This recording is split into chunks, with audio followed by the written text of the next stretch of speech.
Bismillahirrahmanirrahim.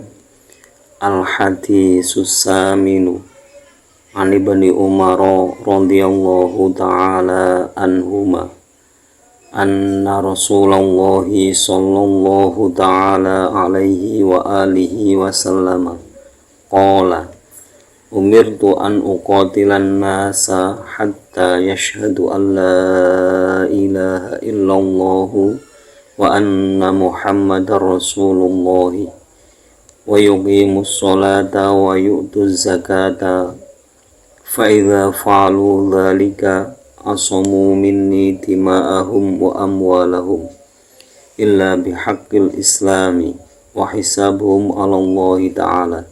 Rawahul Bukhari wa Muslim. Bismillahirrahmanirrahim.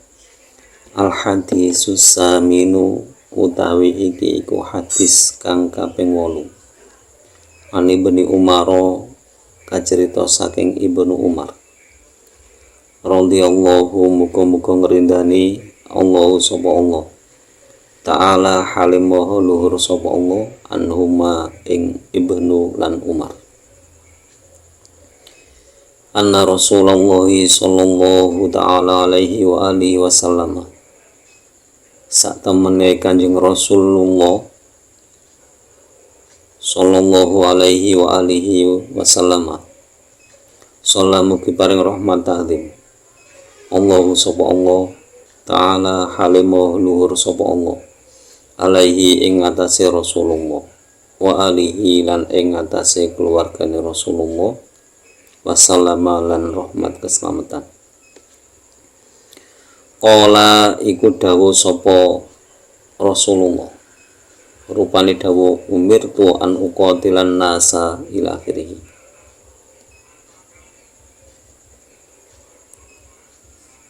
Umirtu dan perintah sapa ingsun an uqatila ing nyento merangi sapa ingsun annasa ing menungso hatta yasyhadu sehingga padha nekseni sapa nas an ing setuhune kelakuan la ilaha iku ora ana pangeran kang hak disembah ing dalem sejatine illallahu kejaba sapa Allah wa anna Muhammadan lan setuhune Nabi Muhammad iku Rasulullah utusane Allah wa yuqimu lan padha njenengake sapa nas as-sholata ing salat wa yu'tu lan padha mbayar sapa nas az-zakata ing zakat fa idza fa'alu mongko nalikane nglakoni sapa nas dzalika ing mengkono-mengkono yasyhadu alla ilaha illallah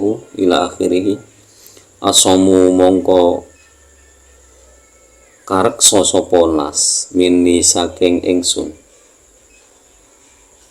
apa dima'ahum pira-pira getahe nas wa amwalahum lan pira-pira donya pranane nas illa bihaqqil islami kejaba kelawan hak Islam wa hisabuhum lan utawi itungane amale nas Allahi iku tetep ing atase Allah ta'ala halimahu luhur sapa Allah rawang riwayatake hu ing hadis Al-Bukhari sapa Imam Bukhari wa Muslimun lan Imam Muslim. Hadis yang ke-8 ini diriwayatkan dari Abdullah bin Umar bin Khattab atau terkenalnya dengan Ibnu Umar.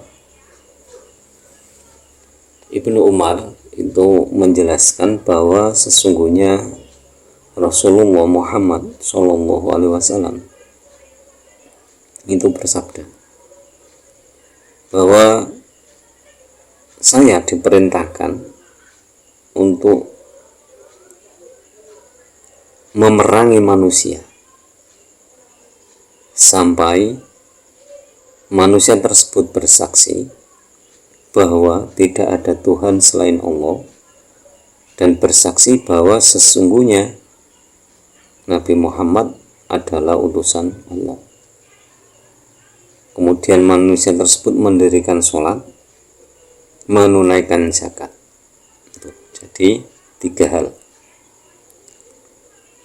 Jadi poin utama agama itu yang tidak bisa ditinggal adalah syahadat, sholat, dan zakat. Karena ketiga hal tersebut kalau ditinggalkan otomatis keislaman seseorang itu tidak kelihatan. Ya, kenapa? Sehingga timbul pertanyaan kan, kok puasa dan haji kok tidak disebutkan di hadis ini kan? Nah, perlu diketahui lagi sebelum penjelasan lebih lanjut. Itu kata umirtu an uqatilan nasa ila akhirih, itu menunjukkan dalil atau menunjukkan hal yang mutlakul amri. Jadi ini perintah syahadat, mendirikan sholat, dan menunaikan zakat itu mutlakul amri. Jadi perintah yang mutlak. Jadi benar-benar wajib, dulu alal wujub, benar-benar menunjukkan kewajiban. Sehingga kalau itu kan boleh diperangi, orang tidak sholat boleh diperangi, orang tidak zakat boleh diperangi, tapi orang yang tidak puasa tidak boleh. Kenapa? Karena puasa itu mencegah makan dan minum. Lalu yang menghitung amal puasa itu kan tidak ada yang tahu. Misalkan orang mau curang kan tidak ada yang tahu, di luar pura-pura puasa tapi di dalam rumah makan itu, sehingga tidak bisa dibuktikan. Tapi kalau tidak membayar zakat kan jelas, kelihatan orang ini tidak membayar zakat kan kelihatan. Nah, bagaimana kalau zakatnya diam-diam? Yang perlu diketahui lagi, perkara wajib itu harusnya kelihatan. Jadi melakukan hal-hal yang wajib itu harusnya diperlihatkan, asal jangan sampai riya.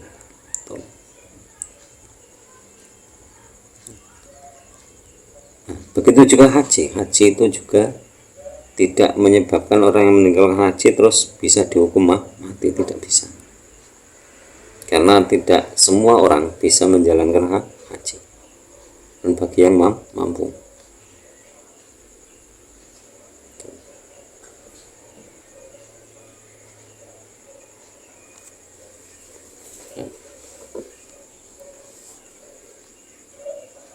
Dan ada hadis lagi yang menguatkan hadis ini, itu dijelaskan oleh Rasulullah lagi, li'annahu yuqatilu ala tarkiha. Jadi hadis salah satu li'annahu yuqatilu ala tarkiha. Jadi ketiga hal ini apabila ditinggalkan itu bisa menyebabkan orang yang meninggalkan ketiga hal tersebut bisa dibunuh. Tapi itu harus sesuai dengan undang-undang yang benar. Kalau di Indonesia ya jelas nggak boleh, karena yang memiliki hukum itu negara. Kalau khilafah lebih baik tidak usah. Jadi jangan sekali-kali terpengaruh dengan khilafah, karena korbannya jelas. Kalau yang tidak kurang paham dengan hal itu, silakan membaca sejarah bagaimana Sayyidina Husain, Sayyidina Hasan, nasibnya itu bagaimana. Jadi diingat-ingatlah, kita sebagai orang Islam, umatnya Nabi Muhammad, coba baca sejarah, jangan sampai terpengaruh oleh hal-hal tersebut. Nah, lalu dawuh dari Rasulullah lagi, ila bihaqil Islam, itu maksudnya hakul Islam adalah fi'il wajibat. Jadi segala sesuatu yang wajib dilakukan. Jadi orang yang sudah melakukan tiga hal tersebut itu asomu mini dima'ahum wa amwalahum.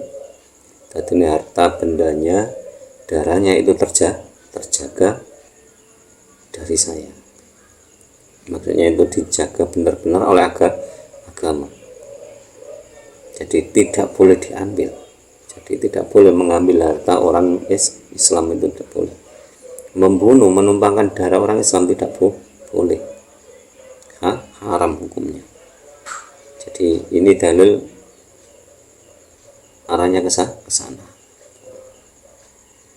Jadi as-sawmumin dima'ahum, itu terjaganya darah mereka dan harta mereka.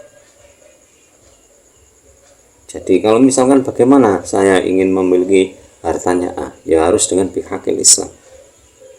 Bihaqil Islam gimana ya?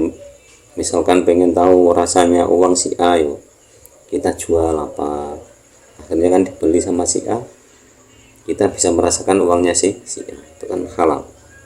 Tapi kalau merampas langsung itu hukumnya haram, tidak boleh.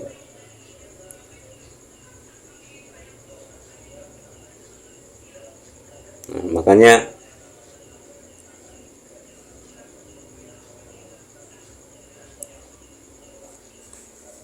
orang yang meninggalkan perkara wajib, misalkan tadi seperti apa, buwot itu orang yang membangkang pemerintahan yang sah, terus perampok, begal,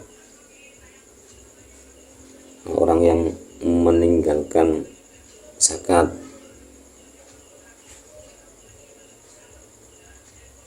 itu jaza kita luhu, boleh dibunuh. Jadi buwot itu boleh dibunuh, begal boleh, karena mereka sudah melanggar hak, kan harusnya bihaqil Islam, tapi mereka tidak menggunakan hakul Islam, itu boleh. Tapi jangan perorangan, sekali lagi jangan perorangan. Di Indonesia harus melalui jalur hukum. Ada begal ya laporkan ke kepolisian. Biarpun hadisnya seperti ini, tapi kita hidup dalam sebuah negara mempunyai peraturan. Biar yang menjalankan hadis ini itu yang pemerintahan harusnya. Kita yang mengingatkan ada hadis seperti ini. Bagaimana kira-kira kepolisian atau yang lainnya, instansi yang terkait dengan hukum itu bagaimana tuh. Jadi jangan bertindak sendiri atau main hakim sendiri. Biarpun ada hadisnya, ini hadisnya seperti ini, jangan, nggak boleh. Jadi kita harus mematuhi aturan yang ada. Kita harus bersyukur hidup di Indonesia, itu kita harus banyak bersyukur. Kita sholat tenang, jumatan tenang, makan tenang. Nyoba di negara lain, enak-enak sholat suara bom, suara senapan, semen bisa bayangkan sendiri. Makanya pandai-pandailah bersyukur, jangan buat yang aneh-aneh.